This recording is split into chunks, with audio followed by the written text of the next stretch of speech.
네, 안녕하십니까. 행정법 강의하는 이상현이라고 합니다. 만나서 반갑습니다. 자, 이번 시간 우리가 모의고사 문제를 풀어보도록 하겠습니다. 우리가 지금까지 이론을 다 풀어보셨죠? 이론에서 배웠던 공식 있죠? 원칙과 예외. 그런 공식을 정확하게 암기하셨다면 이 문제를 푸는 데는 크게 어렵지 않을 겁니다. 그러나 반대로 그 공식을 아직 암기하지 못하셨다면 문제 푸는데 조금 힘이 드실 겁니다. 그래서 그 문제를 풀어나가면서 우리가 앞으로 어떤 공식을 공부해야 될지, 이론에서 어떤 부분을 보강해야 될지를 한 번 더 체크를 하는 겁니다. 그렇게 이해하시면 되겠습니다. 자, 그렇다면 우리가 한번 문제를 같이 풀면서 같이 보도록 하겠습니다. 자, 제일 먼저 1회. 자, 1번 문제 보시면 가장 기본적인 문제가 되겠습니다. 최근에 출제가 자주 되는 것은 아닌데, 행정관념 정립 개념을 만드는 거죠. 이게 틀린 것은 해서 1번 형식적 의미 행정이라고 하는 것은, 즉 형식적이다 하는 것은 제도상 행정권에 부여되어 있는 작용이다. 그죠? 권한에 따른 작용. 그래서 행정부가 하는 것은 행정이라는 거죠. 그래서 행정행위, 입법, 심판 모두가 포함된다. 맞죠? 그 다음 실질적이다 그러면은 국가작용의 성질의 차이를 기준으로 해서 입법, 행정, 사법을 구별하는 겁니다. 맞죠? 그래서 실질적 의미에서의 행정이란 법을 집행하는 것이다. 그랬습니다. 3번 형식적 의미의 행정은 모두 실질 의미의 행정에 해당하는 것이나 실질 의미의 행정은 모두 형식적 의미의 행정에 해당하는 것은 아니다. 그랬습니다. 그래서 형식적 의미의 행정이 모두 실질적 의미의 행정에 포함된다라고 이야기했는데 이것은 전혀 아닌 거죠. 왜냐하면은 형식적 관점과 실질적 관점은 서로 관점이 다른 거기 때문에 서로 이렇게 겹치는 부분도 있고 겹치지 않는 부분도 있는 겁니다. 그래서 정답은 3번이 되겠습니다. 그럼 4번은 쟁송제기 보시면 되겠고, 정답은 3번. 그 다음 2번 행정개념 틀린 거. 자, 학설을 이야기하는데 크게 중요한 것은 아니고요. 1번 소국설은 영역적 관점에서 타당하다. 영역적 관점이라는 것은 역사적 관점이죠.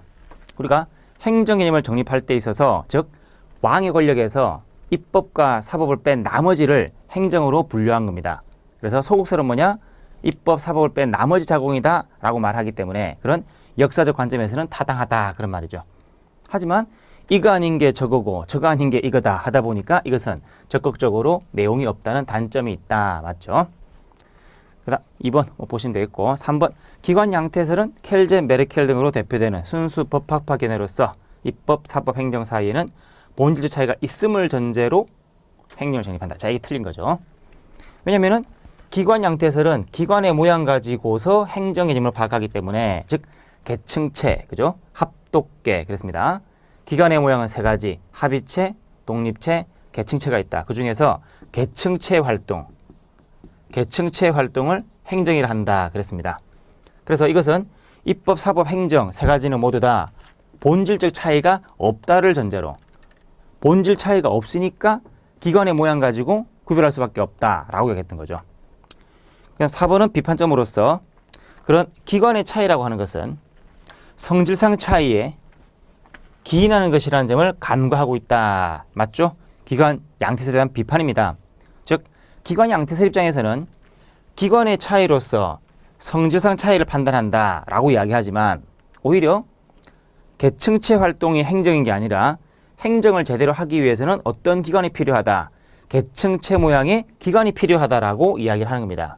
그래서 A이면 B다가 아니라 오히려 B 때문에 A가 결정되는 것이다 라고 설명한다는 거죠. 그래서 그에 대한 기관 양태설에 대한 비판점이 되겠습니다. 정답은 3번이 되겠습니다. 이제 이런 문제가 많이 나오는데, 실질 의미 행정에 해당하는 것으로만 묶인 것은 했습니다. 그럼 실질 의미 행정이라고 하는 것은 법을 집행한다. 그 개념에 대해서는 학설에 대립하기 때문에 학설 중에서 우리가 양태설이 통설이죠. 양태설에 따르면은 행정이란 적극적 작용이고, 그리고 개별 구체적 규율성을 가진 것들을 말합니다.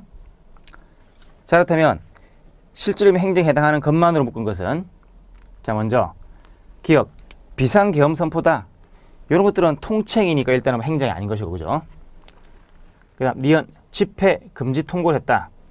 자, 집회 금지 통고 하지 말라고 이야기한 거, 이것은 개별 구체적인 하명이죠. 해당하고, 행정심판 재결은 실질적으로 분쟁을 해결한다는 점에서 사법 작용이 되는 거죠. 그 다음 리얼 일반 법관의 임명이다. 법관을 임명하는 것은 대법원장이 하는 거니까 이것은 임명하는 것은 물론 형식적 관점에서는 행정이 아니지만 실질적 관점에서는 행정에 포함됩니다. 그래서 지금 실질적인 면 묻고 있으니까 이것도 해당할 수 있죠. 그 다음 대통령령을 제정한다. 이거는 형식적 관점에서는 행정이 되지만 실질 관점에서는 개구가 아니라 일반 추상적인 법을 만드는 거니까 이것은 입법이 됩니다. 입법이. 통고처분이란 행정청이 하는 거지만 법원의 재판에 가름한 거죠. 재판에 가름하다 보니까 실질 개념으로는 분쟁 해결인 사법이 됩니다. 그래서 실질적 의미의 행정에 해당하는 것으로만 묶은 것은 이 3번 니은과 리얼이 되겠죠. 자, 그 다음 통챙이 틀린 것은 1번 통챙이는 법적 판단이 불가능한 것이므로 재판 통제에 배제된다. 자, 통챙이란 뭡니까? 고도의 정치행위로서 재판 안 돼. 그랬죠. 그래서 재판에서 배제가 되는데 즉 재판에 의한 통제에서 배제가 된다. 그 재판의 대상이 안 되는 건데 문제는 법적 판단이 불가능하기 때문이 아니죠. 법적 판단이 가능함에도 불구하고 재판이 안 되니까 논의가 시작된다. 그렇게 말씀드렸습니다. 그럼 두 번째 2번 통챙이는 열기주의 또는 국가배상이 부정되는 경우에는 논의될 여지가 없다. 맞죠? 통챙이란 그렇죠. 재판이 잘 돼. 재판이 안 돼. 그런 거니까. 열기주의는 원래가 재판이 안 되는 거죠.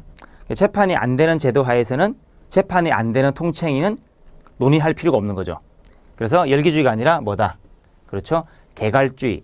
개갈주의를 전제로 할 때 비로소 논의가 시작될 수 있고 국가배상이 부정되는 게 아니라 오히려 긍정되는 행정재판이 활성화된 곳에서 예외적 현상으로서 통챙이를 논의를 하는 거죠. 그래서 통챙이는 개갈주의나 국가배상이 긍정되는 경우에 비로소 논의할 여지가 있는 겁니다. 그럼 3번 통챙이는 실정법상 정립된 것은 아니지만 맞죠? 통챙이 법 이런 게 없고 헌법에서 통챙이란 무엇이다라고 하는 개념을 직접 명시한 것은 어디에도 없습니다. 그렇기 때문에 실정법을 통해서 정립된 것은 아닙니다. 그래서 어떻게 정립되느냐? 정립된 것은 판례상 정립되었다 하죠. 판례상. 원래 일정한 정책에 대해서 재판을 해야 되는데 불구하고 판사들이 재판하지 않고 꺼립니다. 그러다 보니까 법원의 판결을 통해서 이런 것들이 통챙이라고 모아진 거죠. 그래서 통챙이라고 하는 개념은 판례상 정립되었다라고 합니다. 그러나 현행법상 통챙이를 인정할 수 있는 규정은 존재한다. 인정할 수 있는 규정은 존재한다. 맞죠? 통챙이가 판례상 정립되고 나서 그 다음 실정법에 반영되는 것은 가능하다 말씀드렸죠. 그래서 실정법을 통해서 만들어진 것은 아니지만 판례상 만들어지고 나서 실정법에 반영됐다. 즉 실정법에 통치행위의 예가 명시되어 있죠. 대표적으로 그렇죠. 국회의원 자징제 그랬죠. 자격심사, 징계, 제명처분. 법원에 제소할 수 없다. 법원에 제소할 수 없으니까 그런 것들을 통치행위의 예라고 파악한다 그랬습니다. 그래서 3번 같은 경우는 참 잘 봐주시기 바라고. 4번 대통령 선거는 통칭이 포함될 수가 없다. 맞죠? 왜? 쉽게 말하면 통칭이란 재판이 안 되는 겁니다. 근데 대통령 선거는 선거 소송이 있습니다. 소송이 가능합니다. 현행법상. 그리고 통칭이 포함될 수 없다라는 표현이 맞는 거죠. 한마디로 대통령 선거가 통칭이다 하면은 재판이 안 된다 이런 말인데 재판이 되니까 소송이 되니까 통칭이가 아니다 해야 맞는 게 되는 거죠. 그래서 정답은 1번이 되겠습니다. 자, 5번 통칭이 인정 여부 학설 내용을 틀린 것은 자, 1번 통칭이 부정설은 자, 통칭이를 부정한다는 것은 재판이 안 되는 것을 부정하니까 재판이 되는 거죠. 아니지 아니하다니까. 그래서 개갈주의를 근거로 하여 고도의 정치 문제를 하더라도 그의 법률 문제가 포함되어 있는 한 사법심사 대상이 되어야 한다는 견해이다. 맞죠? 그래서 통칭의 부정설은 재판이 가능하다. 그런 말입니다. 그다음 2번 재량행위설은 영역적 관점에서 즉 역사적 관점에서는 타당하다고 할 수 있으나 맞습니다. 왜냐하면 과거의 재량행위는 재판이 안 됐습니다. 그죠? 지금은 재판이 가능하죠. 그 이유가 뭐다? 그렇죠. 재량의 한계 이론 때문에 가능하게 된 겁니다. 그래서 통칭위가 정치기관에 따른 재량행위니까 재판이 안 된다. 재량행위니까 재판이 안 된다. 옛날에 그랬으니까 그런 옛날 관점에서는 타당하다 그 말입니다. 그러나 오늘날 현행법 하에서는 재량권이 있다 하더라도 그 한계를 넘거나 남용이 있으면 재판을 할 수 있다, 취소할 수 있다 라고 되어 있기 때문에 현행법 태도와 일치하지 않는다는 비판이 있다. 맞는 거죠. 그 다음 3번 권력분립설. 통치행위의 당부 판단은 사법부에 맡김으로써 국회 권력을 통제할 필요가 있다는 견해이다. 즉 사법부에 맡기는 게 아니죠. 오히려 통치행위라고 하는 것은 정치기관인 국회가 심사할 필요가 있다. 뭐 그런 말입니다. 따라서 권력분립상 법원은 손대지 맙시다 하는 거죠. 이게 틀린 것이고. 4번 사법자제설. 참자는 거죠. 통치행위의 실제를 즉 현실을 가장 충실하게 반영하고 있다. 맞죠. 그래서 우리가 보통 통치행위를 긍정하고 부정할 때 즉 긍정하는 학설 중에서 인정하는 이유에 관해서 학설이 세 가지죠. 제, 내, 사 그렇습니다. 재량행위설, 내재적 제약설, 사법자제설 중에서 자 통치행위를 부정하느냐 긍정하느냐. 오늘날 모든 나라가 일정한 행위는 재판에서 배제하는 것을 인정한다. 인정하는 것은 모두 다 일치하는데 왜 인정하느냐에 대해서 학설이 대입한다는 거죠. 거기서 재량행위설을 오는 날 타당하지 않고 현행법 태도와 일치하지 않으니까 그래서 이론적으로는 내재적 제약, 즉 권력분립 때문인 것이고 현실적으로는 사법자제를 근거로 해서 통치행위를 인정한다고 표현합니다. 그래서 권력분립 또는 사법자제를 이유로 통치행위를 인정한다 라고 이야기하는 거죠. 그래서 정답은 3번이 되겠습니다. 뭐 크게 중요한 내용들은 아닙니다. 그 다음 6번 통치행위 틀린 것은 1번 대법원은 법원은 계엄선포 요건 구비 여부나 당부당을 심사하는 것은 적절하지 못하다고 판시하였다. 맞죠? 요건 구비 여부나 당부당은 일반 법원이 심사할 수가 없다는 거죠. 2번 법원은 심사 대상에 대한 국가자공이 통치행위인지 아닌지 여부에 대해서 판단할 수 있다. 맞습니다. 자, 요게 중요한 거죠. 1번과 비교해서 1번은 자주 나오는 거지만 자, 이번에 최근 기출문제에서 자주 등장합니다. 그래서 통치행위 해당하는가 안 하는가 해당한다 안 한다 하는 것은 법원이 심사하고 해당한다면 그 다음 문제 그것이 옳다 아니다 하는 당부당 문제는 판단할 수 없다. 이런 말이죠. 그래서 해당성 여부와 당부당 문제를 구별한다 말씀드렸습니다. 그럼 3번 헌재는 대통령 긴급 재정경제명령 고도정치 행위로서 통치행위에 해당하기 때문에 헌법재판소 심사대상이 될 가능성은 없다. 가능성은 없다. 틀렸죠. 헌재는 원칙적으로 긴급재정명령을 통째로 인정하면서 예외적으로 어느 경우에 그렇죠. 국민의 기본권 침해와 관련되는 경우에는 재판이 될 수 있다. 즉 통치행위를 부정하겠다라고 이야기했습니다. 하지만 이 3번 지문은 우리가 기출문제에서 하도 많이 나와서 웬만한 수험생은 다 알고 있는 문장이다. 아시겠죠?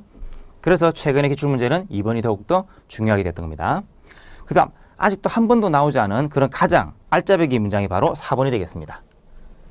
계엄선포, 비상계엄선포죠. 비상계엄선포가 당연무효인 경우에는 대법원이 이를 심사할 가능성이 있다. 맞습니다. 언제? 당연무효인 경우에. 이게 중요하죠. 그래서 헌재 판례의 예외적 현상은 지금까지 시험에서 수차례 나왔지만 대법원 입장에서 자 대법원은 원칙적으로 비상계엄선포는 통치행위다. 하지만 당연무효라면 모르되 심사할 수 없다. 이기 때문에 당연무효라면 심사할지도 모르겠다. 이기 때문에 심사할 가능성을 인정하고 있다라고 표현합니다. 그래서 대법원 판례도 예외적 조항이 있다는 것을 꼭 기억하셔야 됩니다. 그래서 4번은 아직까지 한 번도 안 나온 거기 때문에 여러분들이 다른 사람과 차별을 두기 위해서는 반드시 4번 문장을 알고 있을 필요가 있습니다.